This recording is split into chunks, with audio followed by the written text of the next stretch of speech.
Hey guys, Black City. Oh, look at those FPS. So another Bearcat video. I'm not sure if this one's going up on its own or if it's going to get stuck at the end of the one I just did. Either way, they're both going to go up at the same time if they are uploaded independently. And this is the Bearcat versus the Japanese, and they actually get quite a few jets. With that said, we got quite a few jets on our team. An F-8C who's somewhere. We got a Canberra, a British Canberra. And guess what the British Canberra does? He tries to go head-on with a Japanese plane. Even though he doesn't have any guns. I'm kidding, I don't actually know what happens. I just remember him dying very early. And me being very sad because he's such a noob.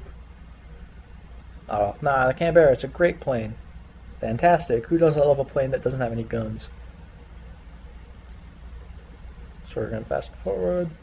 He's making a run for their base. He's doing what Canberra pilots always do. Predictable as all hell. Oh, look at him. He's approaching his rip speed. Oh, and look, he just got set on fire by a prop plane. Lol. Oh, and there goes his other wing. I'm pretty sure he hit his rip speed. Haha, J7W1 OP. Massively OP plane. But I'm in a Bearcat, and a Bearcat fears nothing. Just climbing on military power because this thing overheats so damn fast. That's okay. I don't need to use war emergency power that often at all. I only ever use it as a, oh my god, I'm at extremely low speed and I need to be going quicker points in time. Which usually doesn't happen because you're usually way up here in the stratosphere. And by in the stratosphere, I mean I climb to 5 kilometers and then I wait. This plane performs so poorly above 5 kilometers, there's no reason to climb any higher. That's right, I'm not going to need to climb any higher because target Kai 200. Oh boy. Jeez, a plane that literally beats me in everything. How will I ever be able to kill it? I know, let's try diving on it. But then there's also a J7. They turn terribly, they aren't particularly fast, although they are pretty quick. Should I go after the Kai 200? He's an easier target though. I'm gonna go after the easy target because I want to kill. And I missed anyway. No, I didn't. I got him. Woo! Kill number 1. Kai 200. Where is he? Where is he? There he is. I'll be fine. And he's derping hard after that F-80, which I don't blame him. The only real reason he's here is to kill as many American jets as he can and then make a run for it. See if he can get back to base. Probably not. He's probably already almost out of fuel. They're basically comets with 2 minutes less fuel, and 2 minutes less fuel doesn't sound like it's that bad until you realize that means it only has 4 minutes of fuel. It's pretty brutal. So we're going to fast forward some more. If you wonder why I sound so tired, it's because it's 4 in the morning, and decided to record this just because why not? I had these games tonight. If I don't play, or if I don't make the recording today, I'm gonna forget everything that happened, and then I'll be looking around trying to figure out what the hell's going on the whole match. Well, actually, I remember this one pretty easy. This was a fun match. The J7W1 on paper might not look like a match for a Bearcat, but it's just fast enough that they can extend away at will, unless I commit to a chase, in which I can catch them, but I'm gonna give up all my energy if I do that. And basically, I'm just gonna, and then one of the Ki-84s can kill me. And because we're going to end up being massively outnumbered because American teams tend not to be very good, it's going to come down to my squad for the most part to finish this and to win. Good news though, the Bearcat actually makes a great B and Z plane if you're careful and don't turn too fast at speed. So I'm going to come in, I'm going to see if I can get one of these two guys without putting out too much effort, without turning too hard. If I turn too hard, all my speed will be gone. And then I won't be doing so well, no. Oh, I suck. Oh, I suck. Oh, I suck. Wow. I suck. And now look, is he going to try and pitch up at me? Is he going to be a prop hanging whore? He is. Of course he is.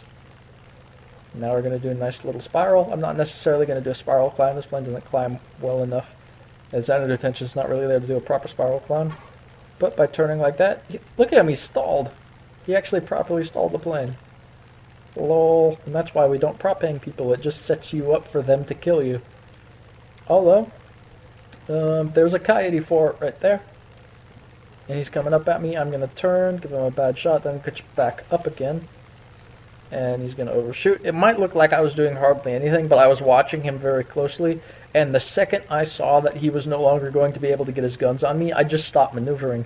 Every time this plane maneuvers, even in gentle maneuvers, it gives up speed, so it's important to do the minimum required to make them miss. Often you'll see me like I'm going head on with someone, and I'm not going to take the head on even though I have great cannons because I want to survive. If you take the head on, maybe you'll get him, but he'll probably get you, and then you only get one. You can't get 4 to 5 kills a game by taking head-ons unless you're retardedly lucky like I was in that D9 video where I took a bunch of head-ons and walked away with 5 kills. But that's luck. I don't want to get 5 kills with luck. I want to get 5 kills with skill.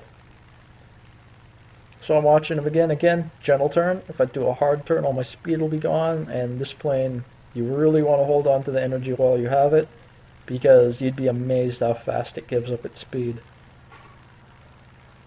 And again, I'm just going to make sure I stay inside his turn radius so he can't put his guns on me even if he tries to loop up at me, which is exactly what he's going to do. By doing a split S, I'm going to conserve my energy as much as I can. There's no way I'm going to be able to follow him. I could try and prop him as he stalls, but I'm not a whore, so I'm not going to do that.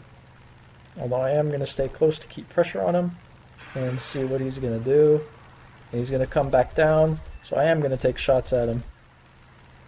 If he was still staying up and just stalling out, I would have waited for him to stall and then come down rather than try and shoot him as he stalled out. Because again, I am not a prop anymore. But he pitched down, so I just followed him as he pitched down. I didn't necessarily need the propping. I stayed well within this plane's flight envelope that whole time. And we're going to keep our eye on him. We outrun them at sea level by a decent amount, so I could press him hard if I wanted to, but then I'm going to end up at sea level, and even at my top speed, that's surprisingly little energy. This plane does not zoom climb particularly well, so I'd rather not have to chase him down. I'd rather wait for him to do something stupid and let me cut in.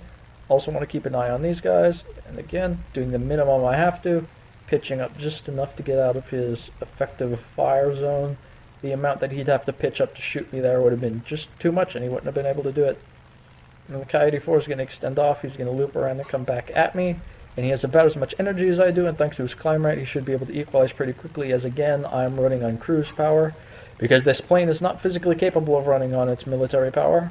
It's either WEP or cruise. There is no in between. Which is just fantastic, especially considering you have limited WEP. But it's fine. On cruise power, this plane does well enough. There he is. Just another lazy dodge. I turned actually pretty hard there because I expected him to be low on energy, but again, Ki-84, ridiculously good energy retention. It's basically a 109 K4 that can turn a bit better and has more usable weapons. J7's over there, Ki-84's over there. Somebody else up over there somewhere, but one of my squad mates is dealing with them. We're getting shot at, but not too much. He's getting shot at too. Neither of us are going to get shot down by this, probably. He says right before he gets shot down. But he's going to turn to go head on. I'm going to turn to fake like I'm going head on, go down a little. If he's not actually going to go head on with me, then sure, I'll let him dive. Now we're going to do a little gentle turn. Well, it wasn't very gentle, but it was gentle-ish. It's gentle by Bearcat standards. And look at that, I'm catching him. Higher top speed at low altitudes. And I've already given up enough energy to be down here with him. I'm just going to follow him. And my roll rate's actually pretty good. Not as good as his roll rate, especially considering how bad its roll rate should be at this speed, but, you know, whatever. Flight models, lol. There we go. As I said, I'm quite low on energy now. When you get this low on energy, it's the point at which energy retention doesn't really matter anymore, so I can turn as hard as I need to get this guy to miss. By diving down, I'm going to force him to dive. Give him a rather bad shot. Gotta love that lag teleporting him around. Very realistic, comrade. So there's at least another Ki-84 somewhere around here. Could have sworn there was an N1K this late. I only have 2 kills. You know, I'm not doing that good. A lot of their team was around derping with... I don't even know what a lot of their team was doing. A lot of their team was somewhere. They outnumber us pretty bad right now. They have 5 people up. It's just us 3 from my squad. Got Dink over here getting chased by someone, I think. Yep. And Lift's going back to land. He started running out of ammo or fuel. I'm not sure which. I didn't ask. One or another, he's going back to base.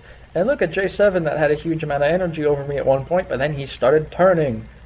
And he bled all his speed, and I'm sure he's going to be pissed off because he's supposed to be faster than me, and he would be faster than me if he didn't kill all his speed trying to turn with Dink.